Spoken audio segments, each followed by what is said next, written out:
जी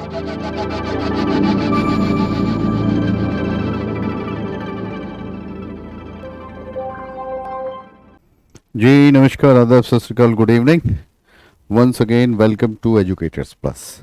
हाँ जी, एससीईआरटी के ब्रॉड फंक्शंस क्या क्या हैं, एससीईआरटी के प्रमुख कार्य क्या क्या हैं, बताएं जरा।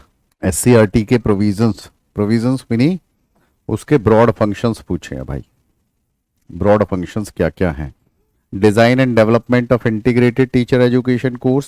एससीईआरटी स्टेट से रिलेटेड जितनी भी काम है, ठीक है, चाहे वो करिकुलम है, टेक्स्ट बुक्स है, जैसे आपके स्टेट बोर्ड की टेक्स्ट बुक्स हैं, उनके डेवलपमेंट का काम एससीईआरटी यूपी करती है।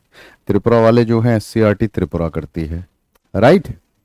टेक्स्ट बुक हो गई, रिसर्च हो गई, इनोवेशन हो गई। तो देखो फोर्थ ऑप्शन पढ़िए आप, development of curriculum, text books, training, research and innovation, ठीक है, डी ऑप्शन आपका करेक्ट आंसर होगा। ठीक है, चलो कोई ज़्यादा इसमें खास वो नहीं है। हाँ, एक चीज़ ये जरूर देख लेना, अपनी अपनी एससीईआरटी के पेज पे जाकर के, साइट पे जाकर के ये जरूर देख लेना डिपार्टमेंट कितने हैं टोटल। मोस्टली 10 से लेके 12 डिपार्टमेंट होते हैं हर एक एससीईआरटी में। दिल्ली एससीईआरटी में टोटल 12 डिपार्टमेंट हैं। उसमें प्री सर्विस टीचर एजुकेशन एक डिपार्टमेंट होता है, इन सर्विस टीचर एजुकेशन, ठीक है जी, NFE non formal education, CMDE curriculum and material development evaluation वो अलग डिपार्टमेंट है, आईएफआईसी अलग डिपार्टमेंट है, ठीक है जी, प्लानिंग मैनेजमेंट अलग डिपार्टमेंट है, आईसीटी अलग डिपार्टमेंट है। अपनी अपनी एससीईआरटी के अलग अलग स्टेट में, हरियाणा वाले जितने हैं, हरियाणा एससीईआरटी में कितने डिपार्टमेंट हैं, ठीक है। Which branch of philosophy has a direct relevance for deciding transactional strategies of curriculum. Transactional strategies of curriculum, transactional strategy का मतलब ये है, जैसे यूपीएससी में कई बार सवाल आता है कि हाउ टू टीच कौन सी ब्रांच ऑफ फिलोसफी से रिलेटेड है, ठीक है जी। एम्स ऑफ एजुकेशन कौन सी ब्रांच ऑफ फिलोसफी से रिलेटेड है। हर ये कॉपी बुक क्वेश्चन है इनका, ठीक है जी। हाँ जी, तो क्या पूछ रहा है ये पूछ रहा है कि ट्रांजैक्शनल स्ट्रेटजी मतलब how to teach, teaching methodology. तो ज्ञान मीमांसा में आएगा, ज्ञान मीमांसा का भाग है ये। ज्ञान प्राप्त कैसे होता है, वास्तविक ज्ञान क्या है, ज्ञान को प्राप्त करने के वैलिड रास्ते क्या क्या हैं, ठीक है। In developing learning outcomes based curriculum, कौन सा curriculum, learning outcome based curriculum. The formulation of objective in behavioural terms poses challenge for which of the learning types given below. पढ़ें जरा सवाल को, पढ़ें और आंसर करें। किस तरीके के ऑब्जेक्टिव्स को, कौन से ऑब्जेक्टिव्स को डील करने में सबसे ज्यादा समस्या आती है, ये आपसे सीधा सीधा ये पूछ रहा है। समस्या आए या कठिनाई आए, देखो एक बात समझ लो, lower order thinking skills easy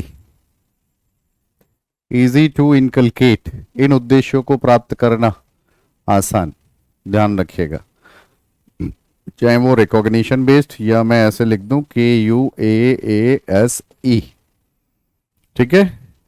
जितनी हायर ऑर्डर थिंकिंग स्किल्स होंगी, हायर ऑर्डर थिंकिंग स्किल्स को करने के लिए जो ऑब्जेक्टिव आपको बहुत एज ए टीचर बहुत मेहनत करनी पड़ेगी, डिफिकल्ट या कॉम्प्लेक्स, ये ध्यान रखेंगे तो सवाल हो जाएगा। ये बेसिक चीज है, learning of fact and information, learning of concept principle, learning of critical and creative. ये देखिए जी, चौथा हो गया, ठीक है भैया जी। ब्लूम टेक्सोनमी रिवाइज कर लेना, ब्लूम टेक्सोनमी रिवाइज कर लेना, ठीक है। नेक्स्ट पर आ जाओ। In a research study the variable which is not directly observable but whose effect is inferred on dependent variable। important question है भाई, extraneous moderator intervening या treatment, इसका आंसर बताएं। एक्सट्रेनियस और इंटरवीनिंग में फर्क ये है कि इंटरवीनिंग वेरिएबल जब आपने एक्सपेरिमेंट स्टार्ट किया उस समय भी मौजूद था, एक्सपेरिमेंट से पहले भी मौजूद था, लेकिन एक्सट्रेनियस वेरिएबल उस समय मौजूद नहीं था। ये तो समथिंग एक्स्ट्रा ही कुछ बीच में आकर के अपना रोल प्ले करता है। ठीक है, तो आश्रित परिवर्ती चर पर उपलक्षित होता है इसका असर, उसको संज्ञा दी जा सकती है intervening variable. Most appropriate answer जो होगा वो इंटरवीनिंग होगा बेटा।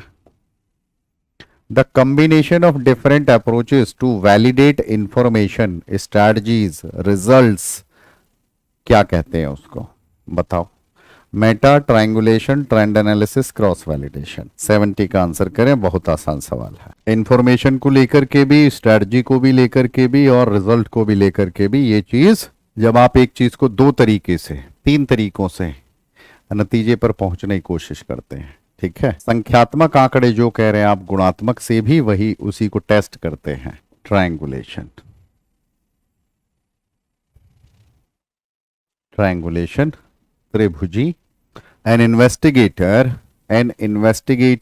commits type 2 error when he or she, एक इन्वेस्टिगेटर टाइप 2 एरर कब करता है बताओ? when it is false।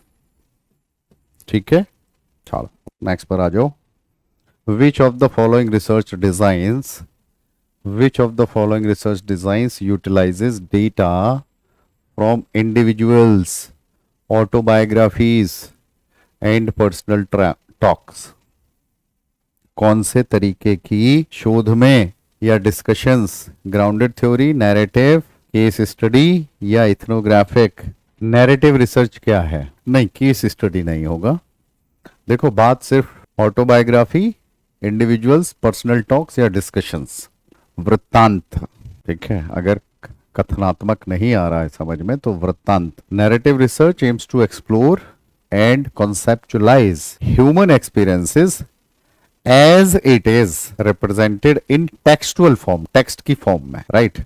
तो एक इन डेप्थ एक्सप्लोरेशन चाहिए मीनिंग्स, जो लोग मीनिंग्स, अब जैसे देखिए महात्मा गांधी जी की माई एक्सपेरिमेंट्स विद ट्रूथ और नेहरू जी की एक विशेष, नेहरू जी की किताब का नाम बताइए। अरे माना जीएस नहीं पढ़ी तुमने, 10 दिन हो गए। भारत एक खोज, बहुत बढ़िया।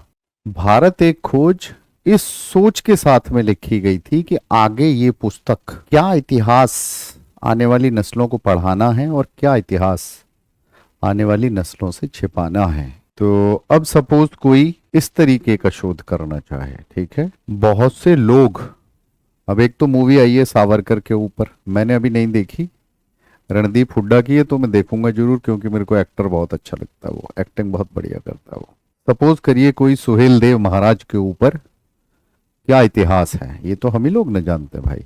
कोई प्रतिहार वंश की क्या वो रही है, क्या सिर्फ एनसीईआरटी की 7वीं की किताब में 2 लाइनों के अंदर है, समझ रहे हो। तो बेटे ये है नैरेटिव रिसर्च। नैरेटिव रिसर्च में in depth exploration of the meanings, जो लोग असाइन करते हैं meanings to their experience. Narrative researchers बहुत स्मॉल सैंपल ऑफ पार्टिसिपेंट्स के साथ में काम करते हैं, लेकिन उस स्मॉल से स्मॉल सैंपल से बहुत ही रिच और फ्री रेंजिंग डिस्कोर्सेस निकालते हैं। तो आंसर हो जाएगा हमारा, आंसर हो जाएगा नैरेटिव रिसर्च डिजाइन। आइए, in which of the following, देखो एक बात मैं आपको बता दूं, समय और काल में एक एलीट क्लास होती है और वो एलीट क्लास अपनी बातों को मेन स्ट्रीम में रखती है, ठीक है जी। उसी को हम एलिटिज्म, या हिंदी में एक शब्द है अभिजात्यवाद, ठीक है, अभिजात्यवाद। और ये अभिजात्यवाद जो है ये नंबर से भी और सोच से भी और धन संसाधन सब कुछ, आपने सामाजिक परिवर्तन की आपने थ्योरीज पढ़ी है ना अलग अलग, तो रिसोर्स मोबिलाइजेशन सबसे ज्यादा रोल प्ले करता है। अब हमारा इतिहास जब लिखा जा रहा था भाई, आप ये देखिए, इतिहास जब लिखा जा रहा था तो सबसे ज्यादा एलीट वर्ग कौन सा था? जिनको हम वामपंथी कहते हैं, वामपंथी कहते हैं, वही लोग थे भाई। ठीक है, हमारे बड़े बूढ़ों से तो इतना नहीं हुआ कि दिल्ली से 80 किलोमीटर दूर बैठे रहे, पाकिस्तान से लोगों ने आकर के, रिफ्यूजीज ने आके दिल्ली की टॉप टॉप जगह कर ली कब्जे। हमारे बड़े बूढ़ों से नहीं हुआ कि साला भैंस चराते चराते यहाँ तक आ जाते और 2-4 बीघा यहाँ घेर लेते। आज करोड़ रुपए के भाव जमीन है, समझ रहे हो कि नहीं? अभी भी कहते हैं तो कहते हैं ना ना ना लाला, मेरा मन ना लगे दिल्ली। समझ गए आप? तो ये है अभिजात्यवाद, और ये आज भी है। ठीक है, चलिए सवाल पर आइए। In which of the following the main purpose of research is to formulate generalization leading to theory building. देखिए इसके नाम में ही, इसके नाम में ही आंसर छिपा हुआ है, generalisations leading to theory building. Phenomenology, participant, देखिए इसमें नहीं होगा, इसमें नहीं होगा, सिंबॉलिक इंटरेक्शन इसमें नहीं होगा, लेकिन अगर हम एक्सपेरिमेंटेशन करेंगे, control and manipulation of variables, fourth इसका आंसर होगा। हम थोड़ा सैंपल लेते हैं, सैंपल के आधार पर हम क्या करते हैं, पूरी पॉपुलेशन के ऊपर उन रिजल्ट्स का जनरलाइजेशन कर देते हैं। ठीक है, एक्सपेरिमेंटल रिसर्च होगी। फिनोमिनोलॉजी पे सवाल तो थे भाई। विच of the following research designs is most appropriate for depicting lived experiential realities?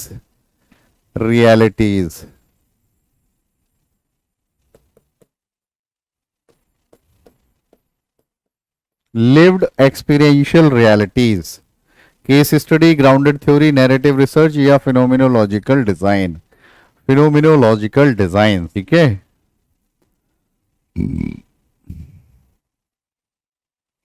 और आप में से कईयों ने पीएचडी कर लिए अब, या पीएचडी कर रहे हैं। टाइटल, एक गलती मत करना। आजकल क्या है ना, आजकल लोग आर्टिफिशियल इंटेलिजेंस से टॉपिक सेलेक्ट करते हैं। जैसे सपोज यहां पर कुछ टाइटल लिखा, यहां पर सेमी कॉलन, सामने लिखा अ फिनोमिनोलॉजिकल इंक्वायरी, ये फैशन बहुत चल रहा है। और ट्रेंड स्टडी, यहां टाइटल सेमी कॉलन, उसके बाद में ये।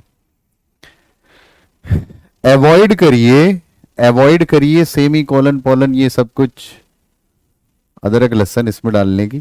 ठीक है, सीधा टाइटल रखिए, कम से कम शब्दों में टाइटल आपका जनरलाइज्ड होना चाहिए। ठीक है, टाइटल आपका जनरलाइज्ड होना चाहिए ताकि सर्च में आए। ठीक है, 8वीं क्लास, 9वीं क्लास, 10वीं क्लास से संबंधित अगर तुम्हारा टॉपिक है तो आप students of 9th class, 10th class लिखने की बजाय आप एडोलसेंट्स डालिए। ठीक है, मुफ्त में राय दे रहा हूं ये। ठीक है, ये राय 15-20 पेपर खराब करने के बाद में मिलती है। चलिए डन है जी। An investigator wants to study the functioning of a school meant for tribal children. क्या समझने गया है? फंक्शनिंग समझने गया है। फंक्शनिंग का मतलब वर्क कल्चर समझने गया है। वर्क कल्चर समझने गया, अभी मैंने सिर्फ लाइन पढ़ी है, सवाल नहीं देखा। वर्क कल्चर का मतलब अगर मुझे ऑप्शन में इथनोग्राफी मिलेगा तो वो करेक्ट आंसर होगा। समझ गए? चलो अब पढ़ते हैं इसको। Appropriate research design for the context work, narrative, phenomenon, grounded, ethnography. देखो इथनोग्राफी या तो कल्चर, वर्क कल्चर, समझ गए? डन है। चलिए नेक्स्ट पर आज। An investigator wants to conduct a study on politically active student leaders in educational institutions. जो बालक, जो छात्र नेता के रूप में एक्टिव हैं, छात्र नेता जो हैं और एक्टिव छात्र नेता हैं। Now which of the following methods of sampling would be most appropriate? बताइए। सबसे पहले तो ये देखो कि कॉलेज में हर एक छात्र तो छात्र नेता नहीं है ना, तो हम रैंडमाइजेशन कर सकते हैं कि नहीं कर सकते? सबसे पहले तो ये देखो, ठीक है, रैंडमाइजेशन नहीं कर सकते हैं। हम क्या करेंगे, हमको अगर सैंपल चाहिए तो हम तो सीधा हॉस्टल के मेस में जाएंगे। हॉस्टल के मेस में, क्लासरूम में भी पता नहीं चलेगा, क्लासरूम में भी सब नेता होते हैं। हॉस्टल के मेस में जाकर के पूछेंगे, कुछ बच्चे बैठे होंगे उनसे कि भाई ये बताइए, भाजपा पोषित या एबीवीपी या एनएसयूआई, ठीक है, या बाकी संस्थानों की बाकी राजनीतिक विचारधारा के जो वाहिनी हैं, उन वाहिनियों के नेता कहां मिलेंगे? तो हम क्या कर रहे हैं, कौन सी है ये पर्पजिव सैंपलिंग है बेटे, ये है पर्पजिव। समझ में आ गई चीज? ठीक, क्लियर है? एक कैंटीन से पता चलेगा, नहीं तो स्टूडेंट सेंटर होता है हर एक यूनिवर्सिटी, वहां से पता चलेगा, ऑथेंटिक नाम वहां से मिलेंगे आपको। चलिए नेक्स्ट पर आ जाइए। एक वेइंग मशीन है, mostly over measure the weight of an individuals, it will be said to be indicative of random error, systematic error, standard error, probable error. जल्दी बताओ भाई, किस तरीके की एरर इसमें है? एक वेइंग मशीन है और हमें पहले से मालूम है कि ये ओवर मेजर बताती है, 1 किलो फालतू बता रही है, 1.5 किलो फालतू बता रही है, ठीक है। जैसे आजकल क्या हो गया है ना, आजकल अगर वेट वगैरह नापो अपने घर में भी तो, और 81 की बजाय 81.5 या 61 की बजाय 56 की बजाय 57 शो हो रहा है, तो एक सीधा जवाब होता, मैंने कहा यार 56 तो तेरा पिछले, हाँ वो जूते पहन रखे, कपड़े पहन रखे, अरे तो और कैसे ना अपना चाहते हो भाई, समझ रहे हो कि नहीं, लेकिन वो फिक्स है। तो क्या हो गया, कौन सी एरर हो जाएगी? Systematic, systematic. Oh hero, systematic error हो गई, ठीक है। व्यवस्थित त्रुटि, एक ऐसी त्रुटि किसी भी दी गई डायमेंशन या कोई भी क्वांटिटी या कोई भी मात्रा दी गई है, ठीक है, हर एक माप के दौरान स्थिर रहेगी, उतनी ही आएगी, उतनी ही आएगी, समझ रहे हो, या बदलती हुई परिस्थितियों के साथ में बदलती रहेगी, ठीक है। मैंने कहा ना हर बार उतनी ही। चलो नेक्स्ट पर आ जाओ। Which of the following are the assumptions underlying the use of parametric statistic? Parametric statistic. Assumption underlying the use of parametric statistics. The variables being studied is continuous, right? Measurements are being normal or ordinal. इसको भी hold पे रखो। Scores are normally distributed. Variance are equal. Homogeneity. A, C, D. 3 चीजें बता दूं। Continuous variable ध्यान रखना। Homogeneity of variance and NPC पर होना चाहिए, एनपीसी पर होना चाहिए। चलो बेटा आगे नेक्स्ट पर आ जाओ। A standard of performance for a defined domain. बहुत बढ़िया सवाल है भाई। परिभाषित क्षेत्र के लिए निहित निष्पादन मानक को क्या कहा जाता है? क्या कहा जाता है? तो correct answer is Rubik's. Rubik's ध्यान रखिएगा,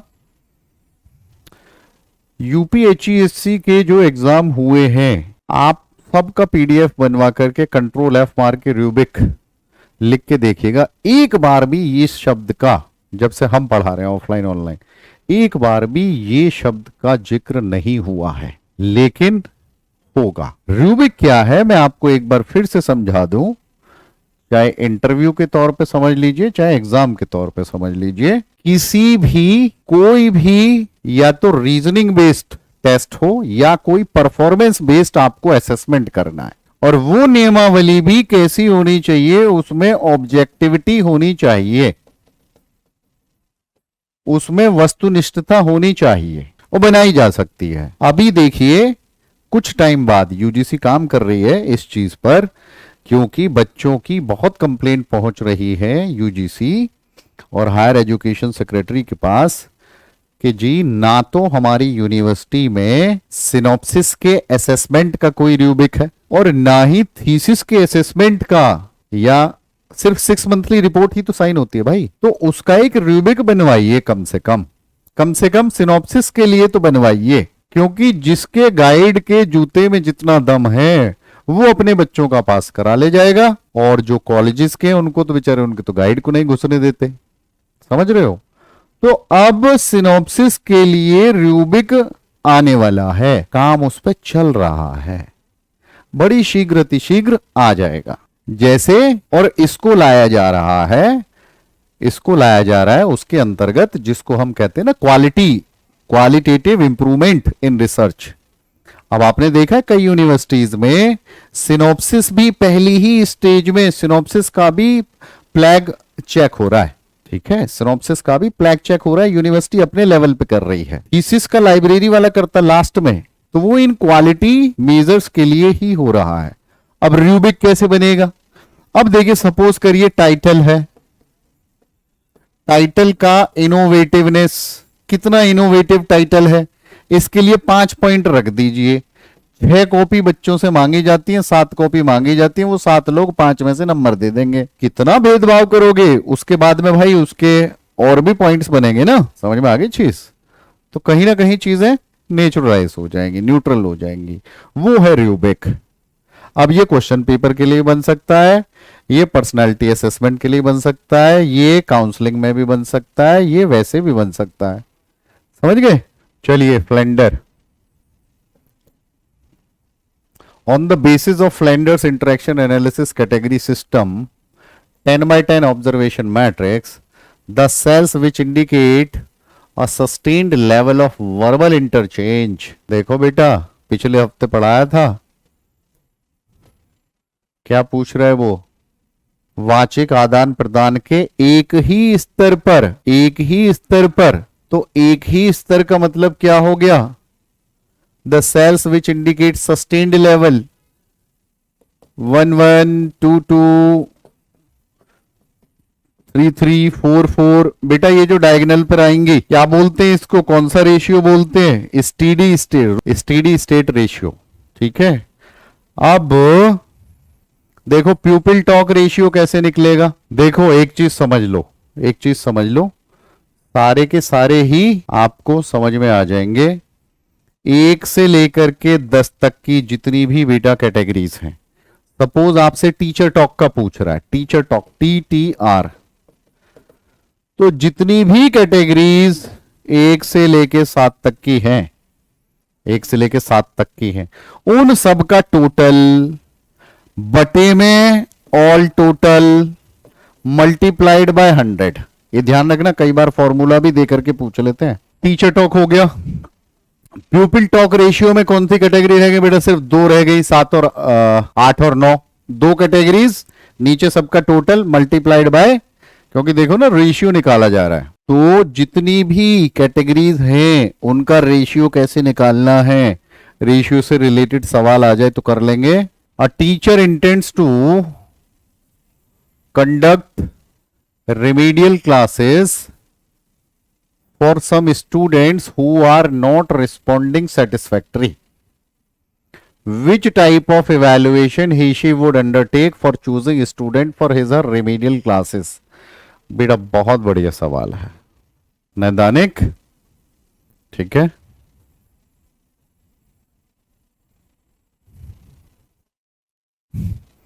assessment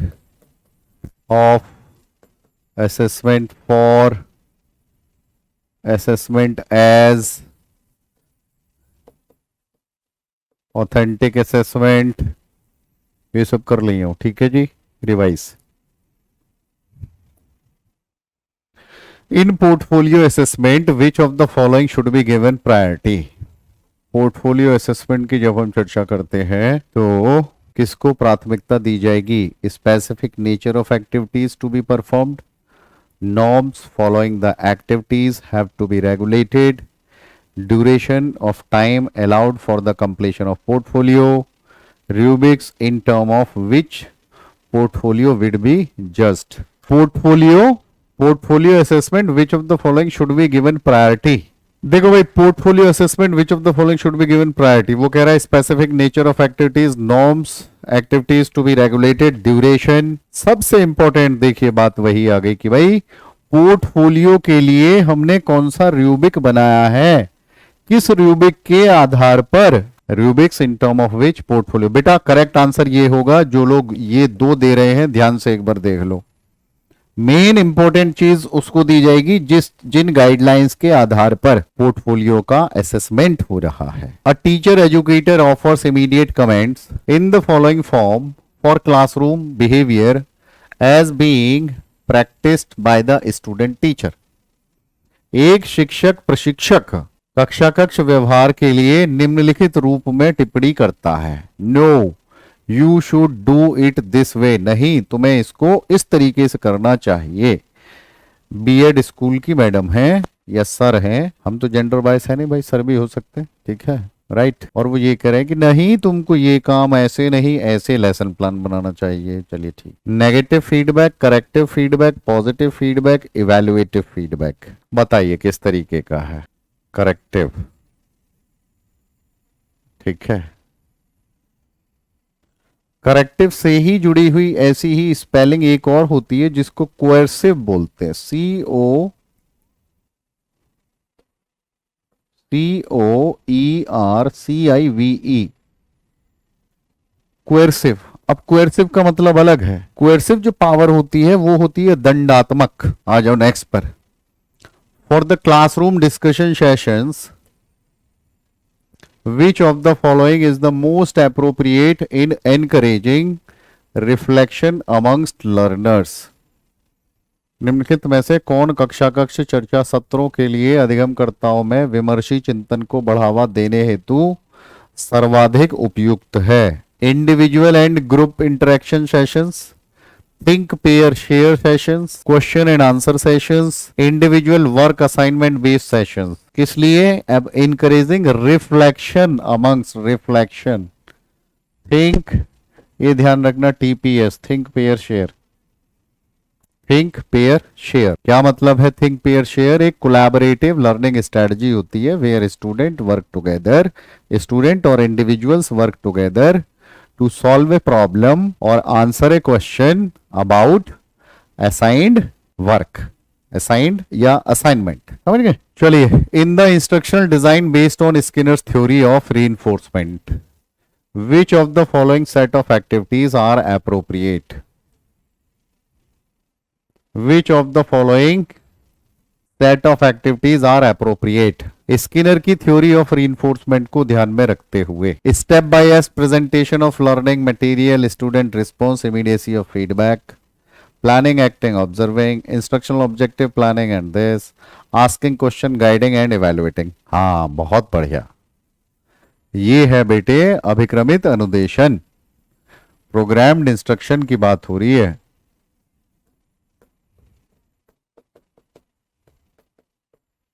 प्रोग्राम्ड इंस्ट्रक्शन की बात हो रही है लल्ला। चलो, combination of both face to face and traditional classroom method while e-learning is used to create hybrid approach to teaching। इसे तो भाई blended कहते हैं।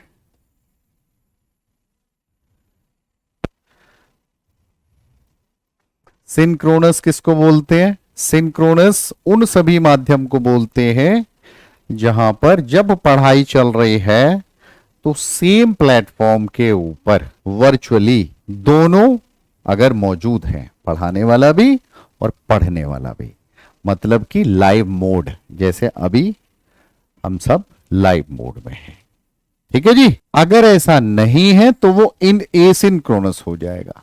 आप इसी क्लास को वीडियो की रिकॉर्डेड सेक्शन में जाके देखेंगे, ठीक है, जैसे बहुत से बच्चे देखते हैं, ठीक है जी, तो वो हो जाएगा एसिंक्रोनस। अब सपोज करिए कोई लिखता है फोरम, फोरम, ठीक है, कमेंट फोरम, फोरम, अगर लाइव चैट है तो वो हो गई एसिंक्रोनस। ठीक है जी। अब इन्हीं तीनों चीजों को ध्यान में रखते हुए बेटे एक बार स्वयं प्रभा, मूक्स और बहुत से मैंने आपको प्लेटफॉर्म बताए हैं, कोर्सेरा हो गया, एडेक्स हो गया और बहुत से नाम बनाए, उनको एक बार समझ लीजिएगा, रिवाइज कर लीजिएगा। ठीक है जी। नेक्स्ट पर आ जाओ। What describe a virtual classroom.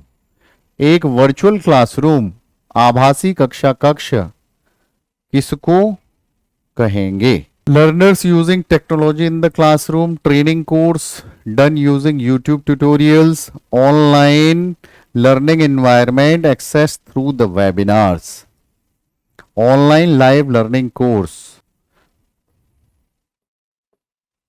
ये है जी। अच्छा हाँ, दूसरा एक चीज और इसी में मैं लिखना चाह रहा हूं, क्या किसी दिन आपके क्विज में डाल दूंगा मैं सारे वो। देखो भैया, डिजिटल इनिशिएटिव्स, भारत सरकार ने जितने भी डिजिटल इनिशिएटिव्स हैं, और अगर आप गूगल पे सर्च करेंगे, नहीं तो मैंने भी आपको पढ़ा रखे हायर एजुकेशन में, डिजिटल इनिशिएटिव्स, चाहे वो ज्ञान है, चाहे वो निपुण, एफएलएन, जितने भी इनिशिएटिव्स हैं भारत सरकार के, निष्ठा है, छोटी से छोटी कोई भी ऐप है, ठीक है, कोई भी पोर्टल है, मेंटल हेल्थ का है, चाहे चाहे प्रैक्टिस का ई अभ्यास है, ठीक है, चाहे ई यंत्र है, इन्हें रिवाइज कर लो, ठीक है। चलो नेक्स्ट पर आ जाओ। Using education technology in open and distance learning is helpful. मुक्त और दूरस्थ शिक्षा में शैक्षिक प्रौद्योगिकी का प्रयोग निम्नलिखित में से किसमें सहायक है? Promoting learner interest and through ensuring cost effectiveness of the system, facilitating learners to benefit from varied learning resources, promoting learner interest, ये है, ठीक है जी। ensuring cost effectiveness, facilitating learners to benefit from varied resources, A, B, C. differentiating learner status in teaching learning, making learners active participants, E. A B C और E, A B C and ई, ठीक है। चलो next पर आ जाओ। Which of the following has the high potential for empirical validation in using education technology. निम्नलिखित में से किसमें शैक्षिक प्रौद्योगिकी का प्रयोग करने में अनुभवजन्य उच्च संभावना है? मतलब वैलिडेशन किस तरीके से किया जा सकता है? कौन से उसमें? Text books, printed lecture, modular reading material या programmed instructional material. High potential for empirical validation. चौथा है प्रोग्राम्ड इंस्ट्रक्शनल मटेरियल। अब देखा ना, इस तरीके के सवाल आते हैं कई कॉन्सेप्ट को मिला करके। हाँ जी,